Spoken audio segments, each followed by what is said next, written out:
Voilà, alors je vais être simple, mais pour moi c'est forcément un petit temps d'émotion. La Fondation n'a pas tout à fait 10 ans, puisqu'elle a été reconnue d'utilité publique en juillet 2006, donc l'anniversaire officiel sera l'an prochain.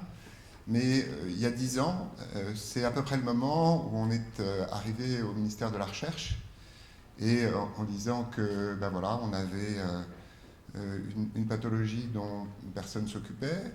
On venait de monter un conseil scientifique avec Louis Vallée, Lucie, je ne l'ai pas encore vu dans la salle, mais Louis Vallée et Lucie s'étaient occupés d'organiser un conseil scientifique. On avait déjà des projets qui nous étaient soumis et il n'y avait personne pour les soutenir. Et c'est là qu'on a dit, bah, écoutez, il faut créer une fondation pour soutenir la recherche dans le champ de la paralysie cérébrale.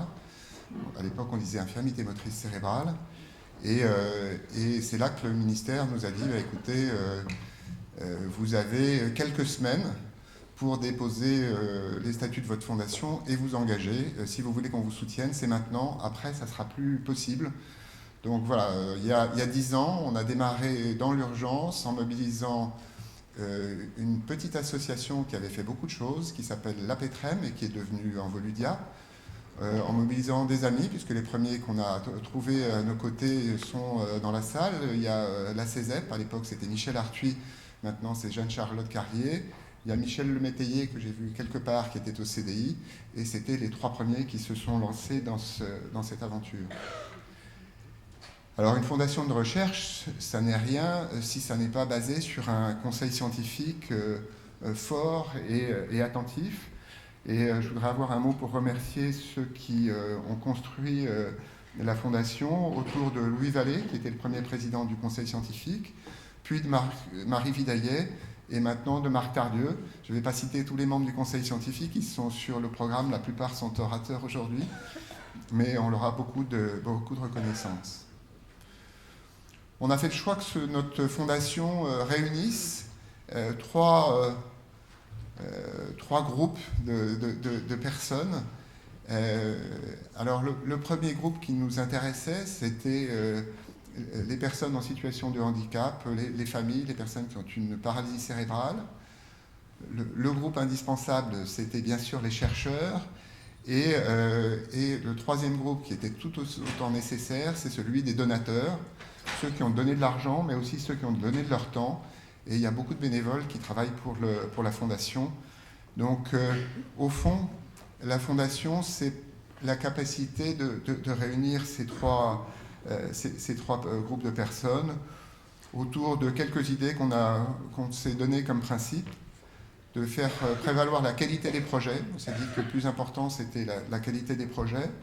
Et en ce sens, on a voulu que la Fondation ait une emprise internationale. Elle soutient des projets en France et en Europe, et quelquefois même un peu au-delà.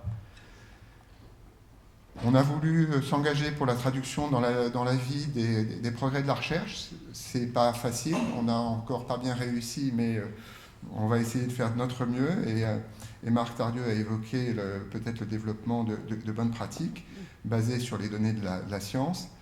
Et puis essayer de donner une voix à l'expression des personnes en situation de handicap et de leurs familles. C'est un chemin difficile mais essentiel.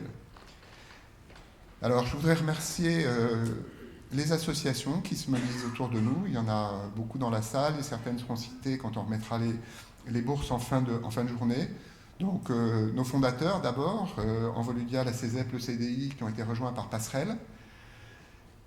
Ceux dont on espère qu'ils nous rejoindront comme fondateurs, mais aussi ceux autour de la FFAIMC et de nombreuses autres associations qui soutiennent la démarche de la Fondation parce qu'elles pensent que c'est important. Donc merci aux amis de la Fondation Motrice. Vous avez forcément croisé Marie Perrin qui est la secrétaire générale, mais qui se mobilise. Donc voilà, merci au Conseil scientifique, merci aux orateurs. Merci à tous ceux qui se sont mobilisés pour nous, les équipes de la Fondation et nos donateurs. Vous rencontrerez en fin de journée notre parrain, Andrea Casiraghi, qui, autour de ses amis de Monaco, a beaucoup fait pour la Fondation. Vous rencontrerez sans doute des parfumeurs qui ont beaucoup fait pour la Fondation autour de Daniel Chastonnet-Géry et beaucoup d'autres qui se sont mobilisés. Donc je vous souhaite de très bonnes journées.